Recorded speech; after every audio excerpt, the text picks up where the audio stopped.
Stories help us to understand the world around us. They allow us to laugh, they allow us to cry, they give us the ability to feel and provide us with an outlet to heal. Join me as I get to know some of the amazing people behind the stories that we read in order to truly discover the story that has been hidden within each of us. My name is Bre Smith, and this is the Author Push Talk Show.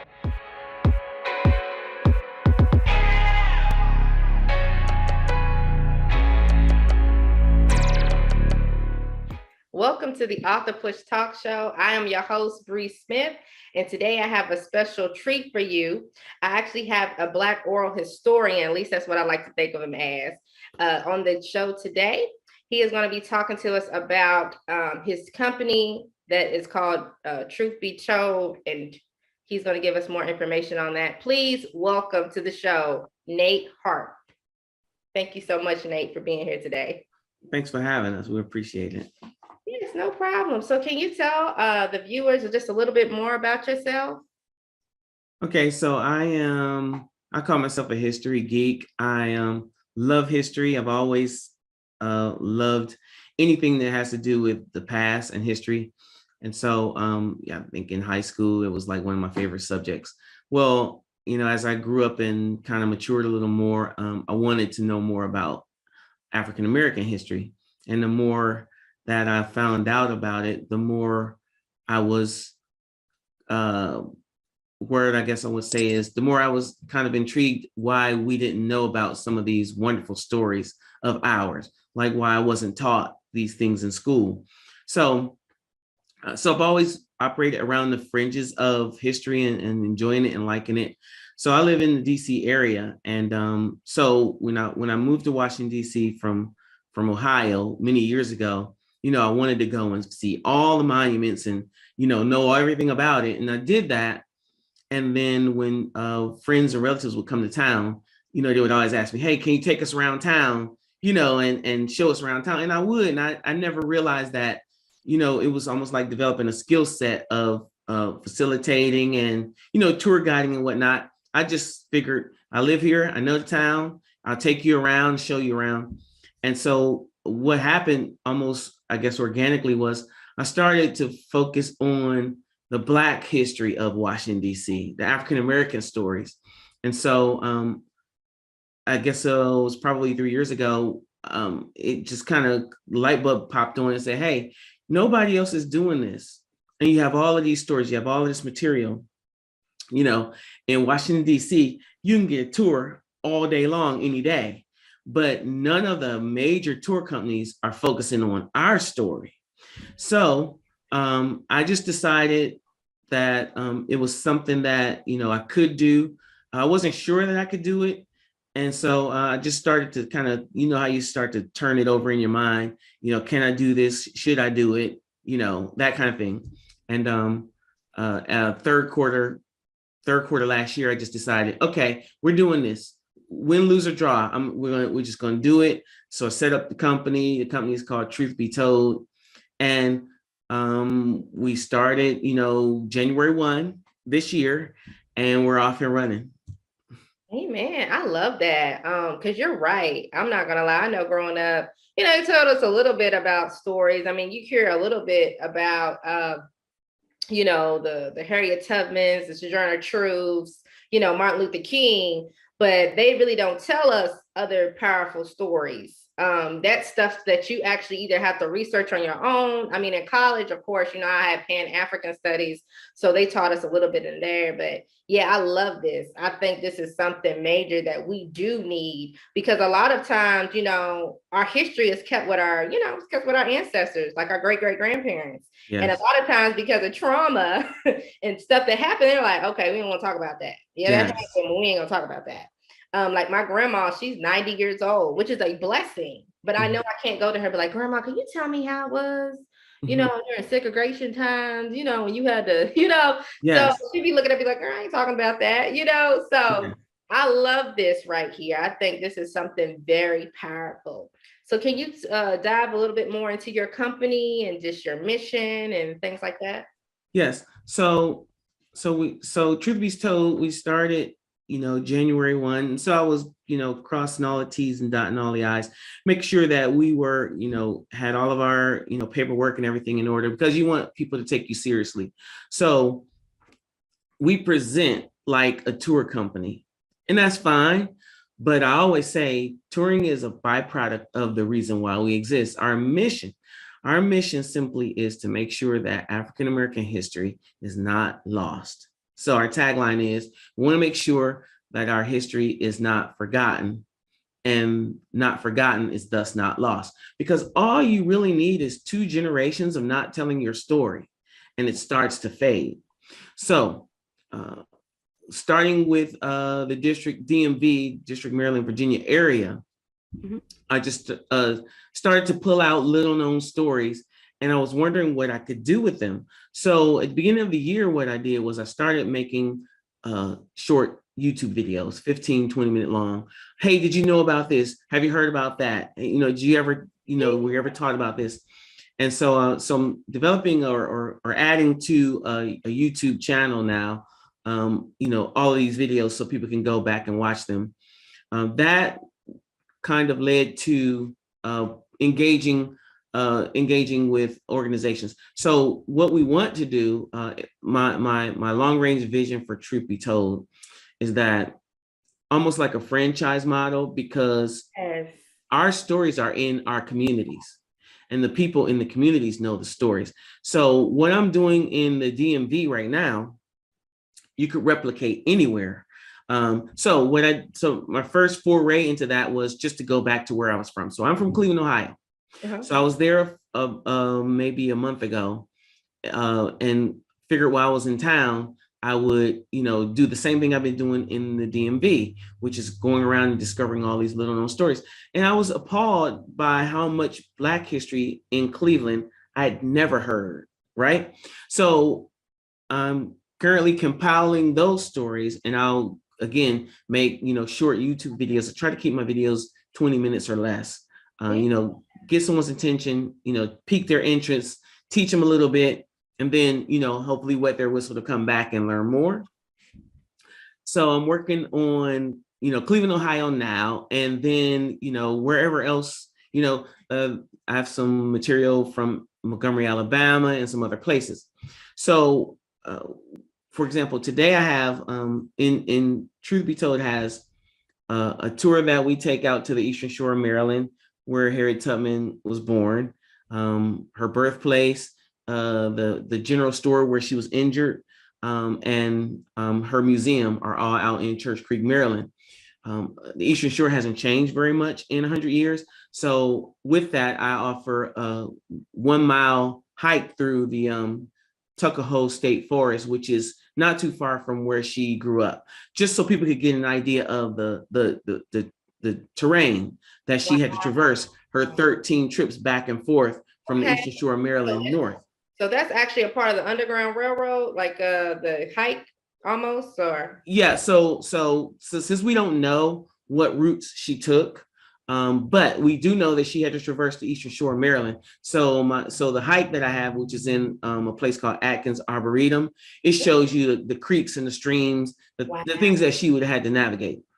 Wow. So we have that tour. We have a tour I call Discover Black DC, which is a 1-day tour all around DC, all about the little known things in Washington, DC that people who even live in DC never heard about. Like, for example, people may know or have heard of Freedom Plaza, which is in DC on Pennsylvania Avenue, but people don't know, first of all, Freedom Plaza was named Freedom Plaza in honor of Reverend Dr. King. It used to be named Western Plaza. They renamed it in his honor, and they buried a time capsule under it. In that time capsule is one of his Bibles, one of his robes, and some other artifacts.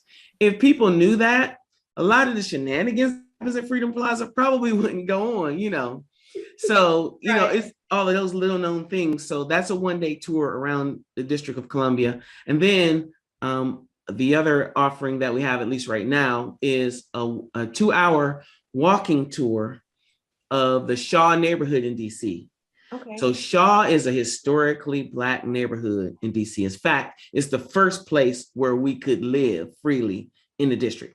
So it's a 2-hour walking tour, and I developed it because, we're coming out of COVID, whatever that is, and people are still a little shy about getting on a bus with people they don't know. So this is all outside in the open. It's about 2 miles. It's an easy 2-hour walk, and it's almost like a softball pitch home run. You walk through the Shaw neighborhood, and you will run into Black history with your eyes closed, right? So that's what we're doing now, and we hope to kind of continue to fan out across the DMV, and eventually maybe across the country with these kinds of things, right? Does that make sense? Yes, yes, because I can definitely see the vision, because you're right. I feel like there is Black history everywhere. I mean, we you know what I'm saying? We disperse throughout the United States. Yes. And even abroad. And so yeah, I believe in this. I can't wait to see what you do with this, because I can really see this almost being in all 50 states. This is crazy. But yeah, I love this. I'm gonna have to tell my husband, because I was just telling him, I was like, listen, I want to get on one of his tours, but I did not know that you had one for the Harriet Tubman. I would love to do that, the terrain, but I also Yes. want to do the one in DC, the walking tour. I would love to Yes. do that as well. That's, oh God, yeah, I want to. So you're gonna have to tell us more about that. Right.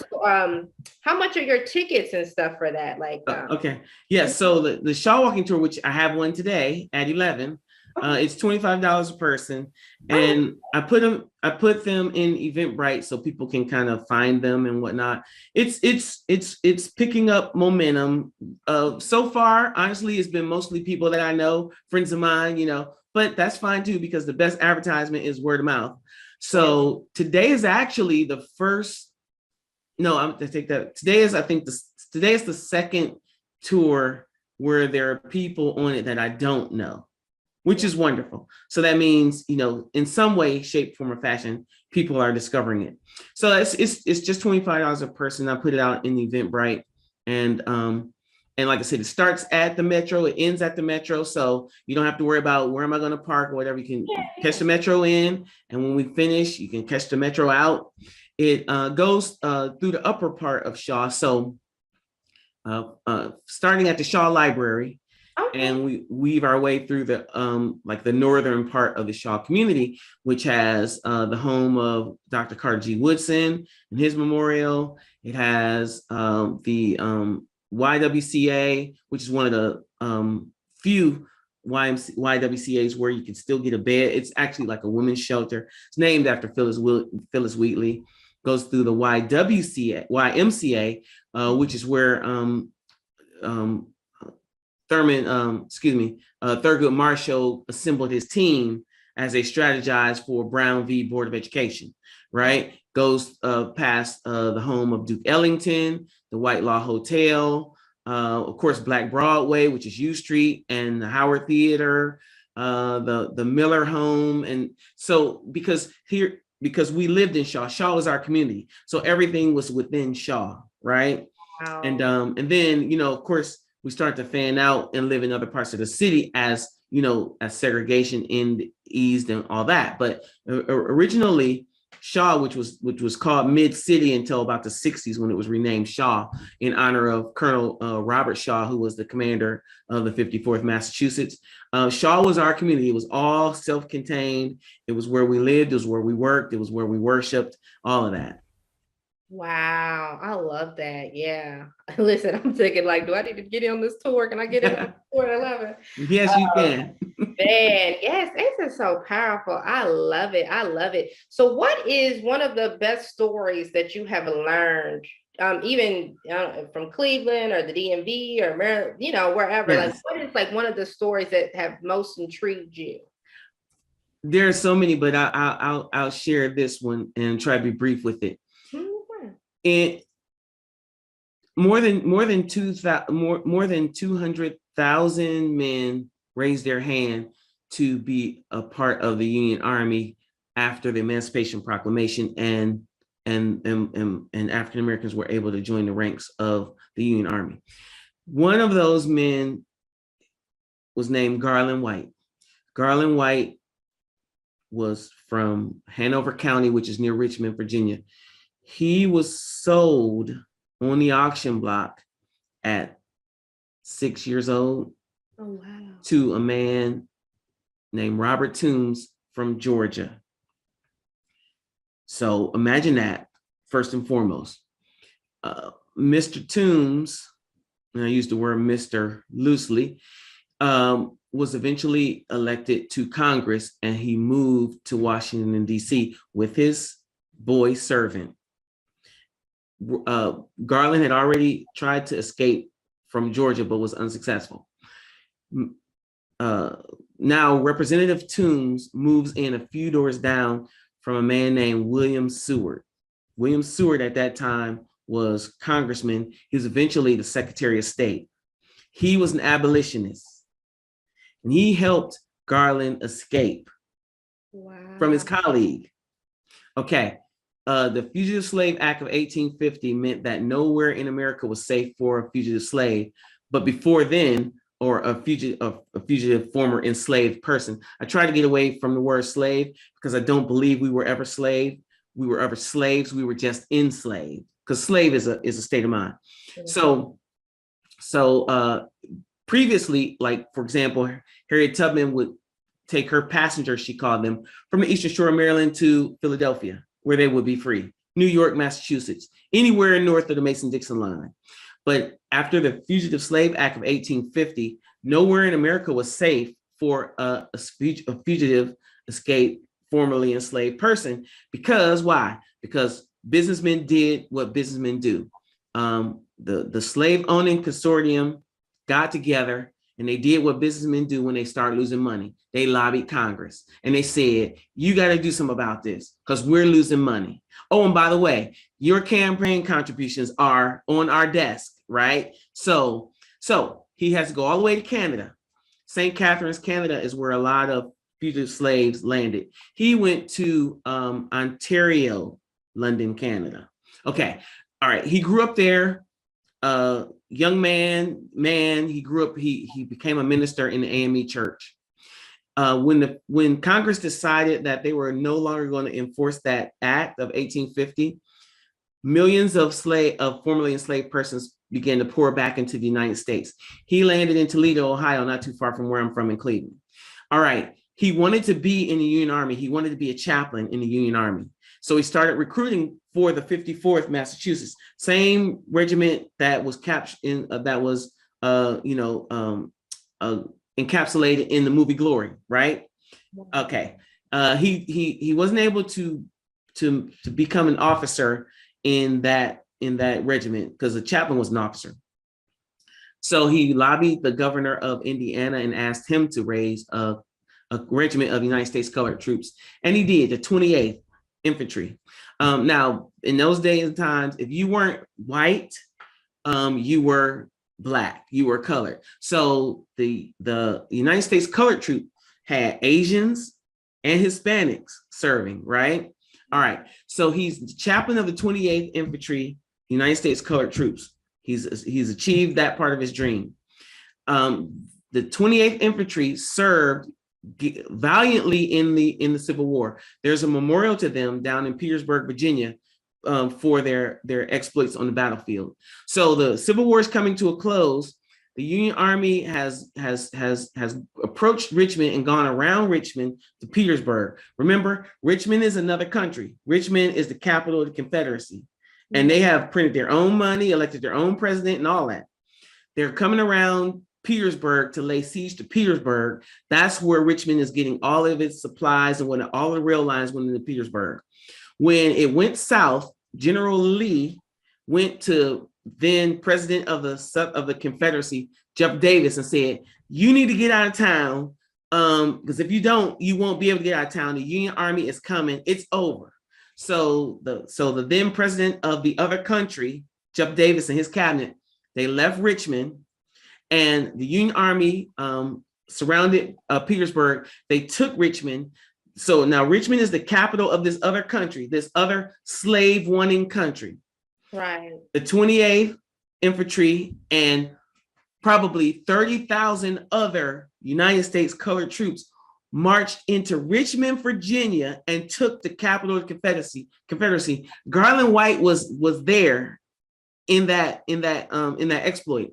Now imagine He's marching back in, Right. armed to the teeth, with 20,000 of his buds to the same place that he was sold in Richmond. My God. So they liberate Richmond.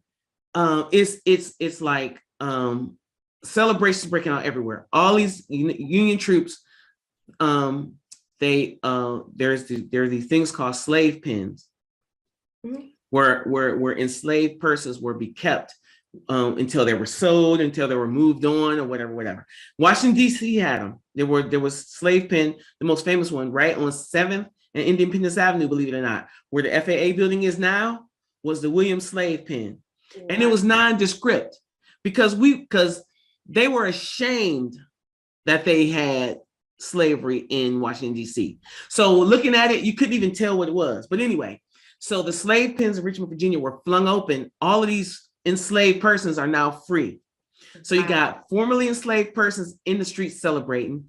All of these United States colored troops, Union Army troops celebrating. Garland was asked to give a speech on Broad Street in Richmond. I'm trying to get in his headspace because this is the same place where he was sold into slavery, or not into slavery. He was born enslaved, but same place where he was sold. Yeah. He gave a speech because his power of oratory was just that good. And we know this because he was a prolific writer. He kept a memoir. He was always writing to some paper, some about some issue. So that's why we know all this. Okay, I'm wrap up. So he gave a speech because he asked him to give a speech. Then the president showed up. Now, so you have the great emancipator, Abraham Lincoln. He shows up, and you have all of these people celebrating the rich streets of downtown Richmond. It's a lot more to this, but I'm gonna just summarize it. When the slave pens were opened up, there's a lady named Nancy coming out of one of those slave pens. She's looking for her son. His name is Garland. And she found him. And she hasn't seen him since he was 6 years old. Like, that could be a Hollywood movie script. I don't know why it's not. So, these kinds of stories are like everywhere. And so they were reunited. And like I said, we only know this because he was a prolific writer and he captured all of this in his own hand. And you can find it on the internet, his writings, his letters and whatnot. So that's one of the little known stories that we need to preserve. Yeah. Yes. Man, listen, somebody to get that to Denzel. He needed to yeah. You know what I mean? Like, real talk. That is powerful. I love it. That is so good. Oh my gosh, that is so good. Man, this is powerful. Look, y'all, I'm just gonna tell y'all need to get on one of these tours. I'm telling y'all, I'm tempted today to go on a tour myself. But yes, thank you so much, Nate, for coming on today. How can we connect with you? Yeah. So tell the people how to connect with you. And I know you say get tickets on Eventbrite, but you can go ahead and tell them how to do that too. Right. So our website, which is truth2betold.com, it's how you get everywhere else. That has links to our Facebook and Instagram and our YouTube channel, which is where all our videos are. I think I'm up to maybe 30 videos right now. So if you go to truth2betold.com, you can find us there. You can get my email and phone number, multiple ways to contact us in that way. All the tours that we offer are there. And we also offer like bespoke tours. So for example, just a week or so ago, a friend of mine said, hey, my family's in town, for a couple of days. Can you show us around? And so I said, sure, because so I gave them the Shaw walking tour. That wasn't in Eventbrite, but I just did it because they were there and right.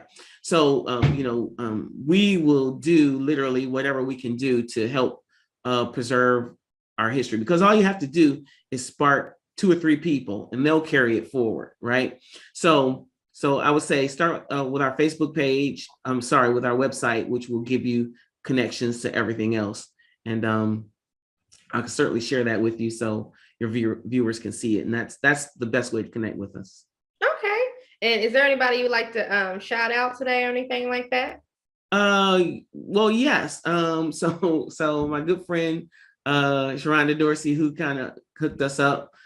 She's I don't have to tell you, she's a powerful woman. I count her as one of my mentors. And I'm really grateful for her to, helping us to make a connection. And then just, my heroes who are my parents, right? They are the guiding force for me being whoever, whatever I am today. So, I give them that credit. And so, yeah. Amen. Well, once again, thank you so much, Nate, for coming on. I would love to bring you back in the future once, everything else has gotten settled.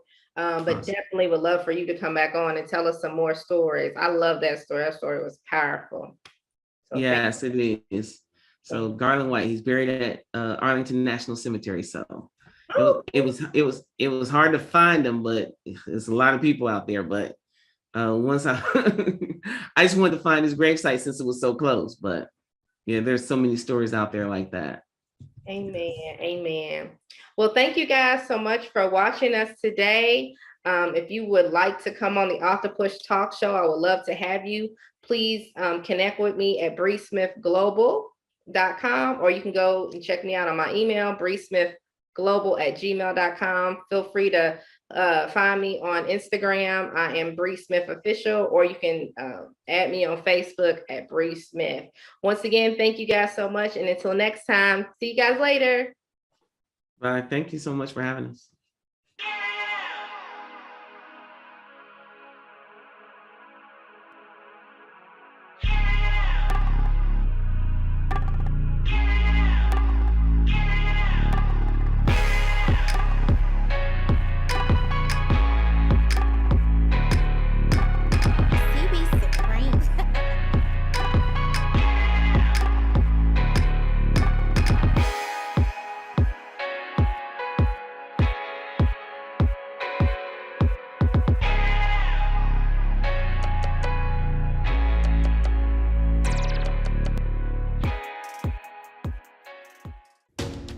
Praise the Lord. My name is Dr. Roosevelt Robinson Jr., and I just self-published a book entitled God's Favor, My Wife. This book was prophesied by my apostle many years ago that said, I will write this book and it will bless many. I want you to go pick you up a copy. This book will inspire you, encourage you, and bless your soul. If you're seeking for salvation, if you're seeking for a closer walk with God, if you're looking for ideas for your youth ministry, if you're looking for that husband or searching for that husband or wife that God has promised you or that you desire, this book will inspire you, encourage you, and help you on your journey with God. Go to barnesandnoble.com, that's bn.com or amazon.com, and pick you up a copy. I guarantee it will bless you. I have shared my experience and my testimony of how I met my wife and we got married, and how I have gained favor down through the years being married to my wife. Be blessed.